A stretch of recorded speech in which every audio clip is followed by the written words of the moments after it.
문형배 계획대로 안 되는 사정이 생긴 것 같다. 자, 누가 한 말일까요? 그냥 먼저 말씀드리면은 이낙연 전 그 민주당 대표 그리고 국무총리도 했죠. 지금 새미래 민주당 상임 고문을 맡고 있는데 이낙연 전 대표는 이재명과 대선 후보 경선을 해서 패배를 했죠. 그리고 그때 이낙연 캠프에서 대장동 그 사건을 덜쳐내서 지금 이재명의 사법 리스크가 그때부터 시작이 됐습니다. 그 이낙연 대표가 전 대표가 윤석열 대통령의 탄핵 심판과 관련해서 오늘 대구에서 열린 헌법 개정 토크 여기에 참석을 했는데 이 대통령 탄핵 심판 결과를 어떻게 예측하느냐 이 질문을 받고 나서 이낙연이 이런 말을 했습니다. 일단 사회 혼란을 조기에 수습하려면 빨리 인용 판결에 나오는 것이 좋다고 생각한다. 이것은 뭐 좌파들이 하는 말이죠. 그러고 나서 이렇게 이야기를 합니다. 변론 과정을 지금 지나치다 할 만큼 빨리빨리 진행을 했다. 변론 과정. 이 문형배가 이상하지 많지 빨리빨리 진행을 했다는 이야기죠. 그런데 변론이 끝난 뒤에는 속도가 나지 않은 것 같아. 변론이 끝난 뒤에 윤석열 대통령에 대한 이제 평의를 하고 있는데 평의 단계에서 속도를 내지 못하고 있는 것 같아. 그래서 판결까지 빨리 하려고 했으나 그렇게 안 되는 모종의 이 사정이 생기지 않았나 하는 생각이 든다. 문형배 헌재 소장의 계획대로 되지 않는 모종의 사정이 생기지 않았나 하는 생각이 든다. 이렇게 이야기를 했습니다. 모종의 변화가 있는 것 같아.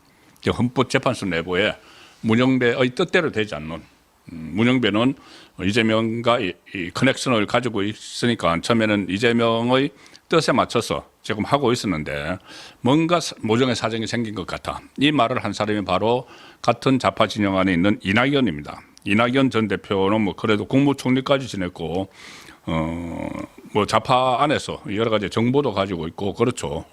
그런 정도에 있는 인물이 모종의 변화 이야기를 했습니다. 모종의 변화. 자, 모종의 변화 뭘까요?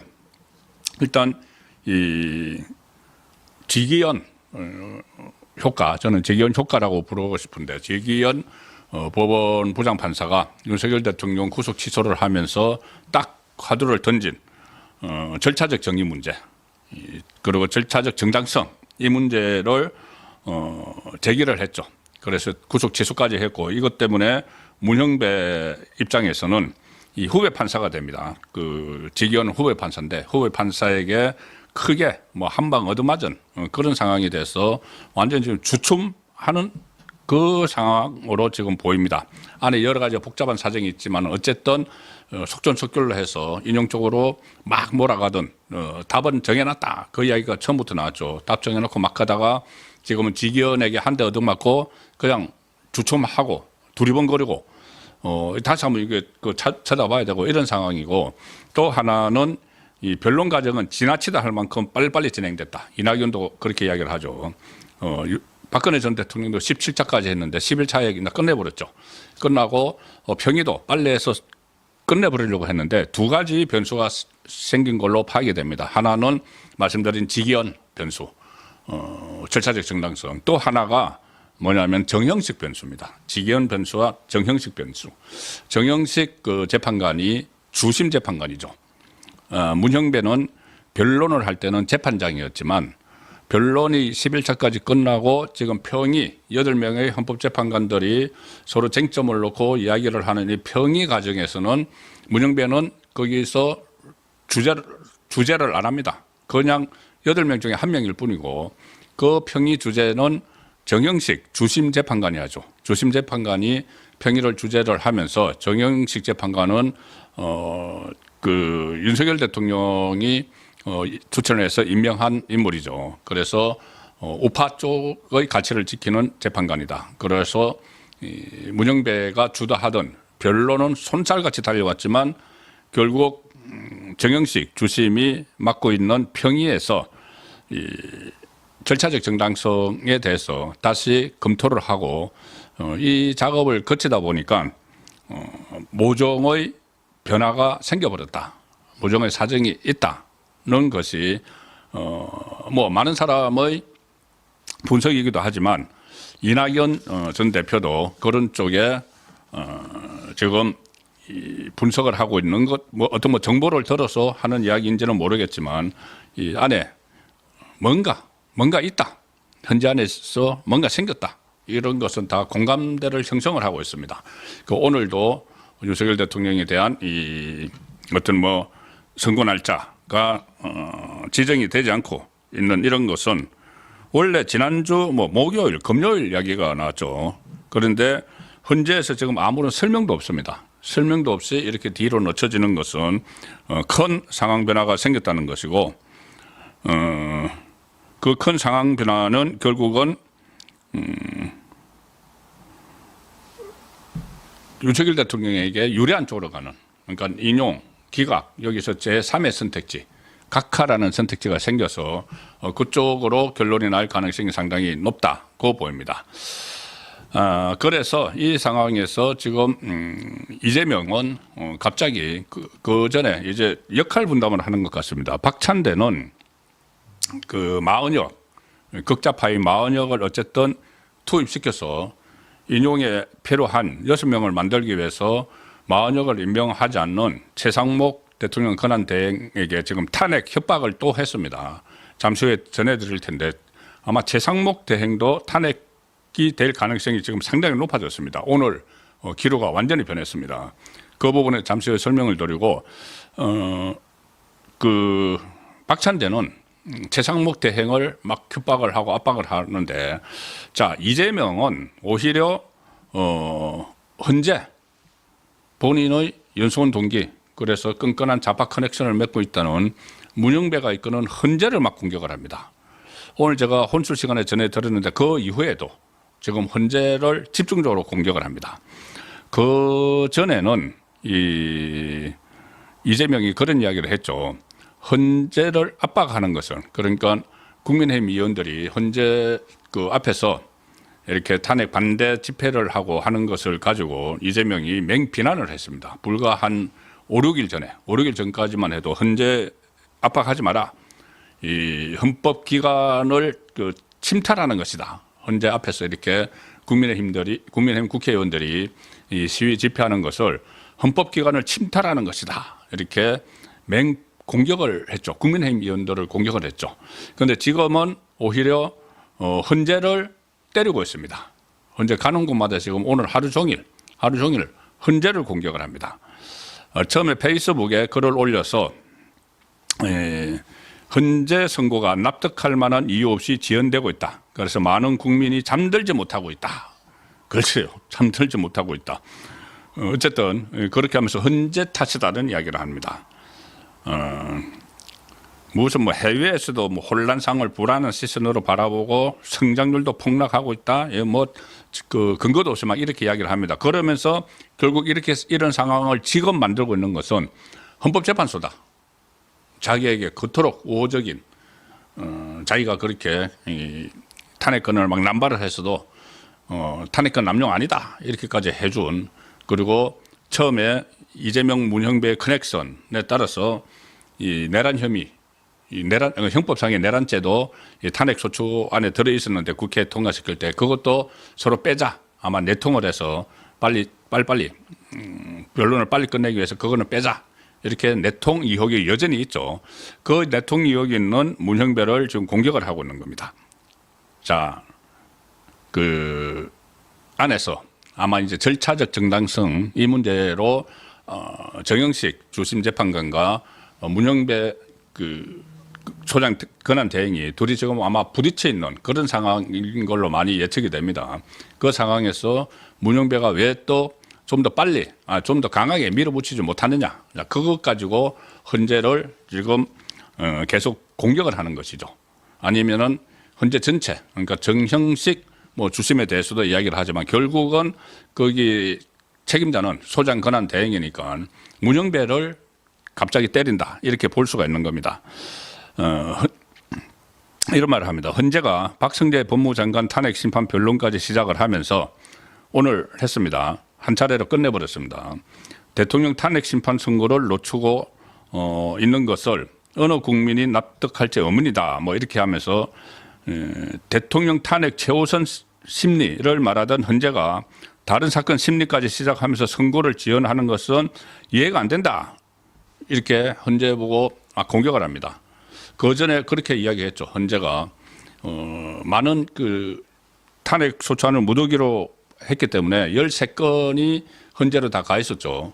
그리고 그 중에서 지금까지 8건을 처리를 했지만은 그 며칠 전에 4건 체제감사원장과 이창수 서울중앙지검장 이런 것을 처리하기 전에는 거기 쌓여 있었죠.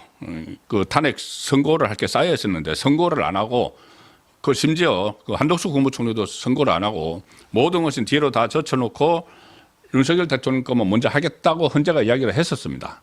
그런데 이재명이 이제 그 이야기를 하는 거죠. 왜 그때는 모든 것을 다 뒤로 제치고 윤석열 대통령 거 먼저 하겠다고 하더니 왜 지금 다른 걸 하고 있느냐. 빨리 윤석열 대통령 해야 되는 것 아니냐. 최근에 이창수 서울중앙지검장이나 체제감사원장 거 한 거, 그리고 또 오늘 그 법무부 장관에 대한 변론을 한 거, 이것들 가지고 박성대 법무부 장관 탄핵 심판 변론까지 그 한 것을 막 시비를 거는 겁니다. 그런 거 하지 말고 그런 거는 자기 무슨 조기 대선하고 상관없으니까 어떻게 하든 윤석열 대통령에 대한 인용 선고를 내려야지 자기가 뭐 조기 대선이 치러져서 어떻게 살 길이 생기니까 다른 거는 다 하지 말고 이것만 좀 하라. 자, 그 이야기를 계속 하는 겁니다. 그래서 윤석열 대통령 걸 빨리 선고를 하라. 그런데 오늘 잠시 후에 또 따로 말씀드리겠지만은 이재명이 광주를 갔습니다. 광주에 가가지고도 여러 가지 어떤 거친 그 지역주의를 막 자극을 하는 그런 말을 쏟아내는 가운데 거기 광주에 가서도 자기 지지층들이 많이 모여있죠. 광주에 가서도 헌재를 공격을 했습니다. 헌재 왜 빨리 윤석열 대통령 빨리 안 하는가. 자, 그래서 종일 오늘 처음에 SNS부터 시작해서 광주에 가서도 헌재를 집중적으로 그 공격을 하는, 때리는, 그러니까 문형배의 헌재죠. 왜 빨리 문형배가 제대로 하지 못하느냐. 자, 그런 메시지를 오늘 하루 종일 발신을 했다. 자, 그래서 아마 최근에 이제 헌재 분위기를 다 이제 파악을 했는데 문형배와는 잘 소통이 또 안 된다는 이야기도 계속 나오고 있습니다. 제가 그 말씀드렸다시피. 그래서 뭐 정계선 재판관이나 이쪽을 통해서 헌재 내부의 분위기를 파악을 하면서 지금 각하가 될 가능성이 상당히 높다. 이 분위기를 이제 읽은 거죠. 이 분위기를 읽고 이렇게 되면은 어떻게든지 본인이 이제 26일 날 이제 일주일도 안 남았습니다. 26일 날 선거법 2심 선고가 나오니까 그것은 너무 급한데 지금 다급한데 윤석열 대통령에 대한 그 헌재의 선고가 나오지 않으니까 거의 뭐 지금 멘붕 상태로 들어간 것 아닌가. 그래서 오늘 강주까지 막 달려가서 지지층들에게 잠시 후에 소개를 드리겠지만은 아주 극도로 지역주의를 자극하는 그런 말까지 쏟아냈습니다. 어쨌든 이렇게 이재명은 이제 본인에 대한 이 선거법 2심 선고가 나오기 전에 윤석열 대통령에 대한 탄핵 선고가 있을 가능성이 점차 낮아지니까 지금 복달을 하고 있는 상황인 것이죠. 그래서 이게 이번 주에 상황이 굉장히 급박하게 진행이 될 수도 있다는 말씀을 드리겠습니다. 오늘 또 문형배도 지금 어떻게 보면은 이 헌재 안에서 이 본인의 영향력도 뭐 제대로 발휘를 하지 못하고 있는 상황인데 문형배와 관련해서 뉴델리에서 단독 보도가 하나 나왔습니다. 문형배가 좀 난감해질 것 같은데 뭐냐 하면은 지금 헌재가 이렇게 이재명과의 뭐 커넥션 이용까지 받고 있고 우리법 연구를 중심으로 해서 이념 편향성 이런 논란도 있고 지금 그 탄핵에 대해서 심리를 하면서 여러 가지 논란을 빚고 있는데 오늘 문형배 권한 대행이 재판관 회의를 통해서 자기들 봉급 월급을 셀프 인상했다. 셀프 봉급 인상 이것도 오늘 기사가 나왔습니다. 야, 이렇게 월급을 많이 받네요. 뉴델리가 취재를 한 바에 따르면은 오늘 헌재가 간보를 통해서 헌법재판소장 등의 보수에 관한 일부 규칙을 개정을 한다고 공포를 했는데 헌법재판관 회의에서 자기들끼리 이제 의결을 하고 이 간보에 따르면은 헌재 소장 월급이 1,312만 원입니다. 1,312만 원. 문형배가. 그리고 다른 재판관들은 929만 원인데 이것이 기존 월급에서 각각 3%씩 인상됐다. 그러니까 이렇게 지금 논란이 막 일어나고 있는데 자기들 월급은 뭐 셀프 인상했다. 이렇게 해서 또 이 문형배가 좀 난감해지는 그런 상황도 오늘 있었다는 것을 추가로 말씀드렸습니다.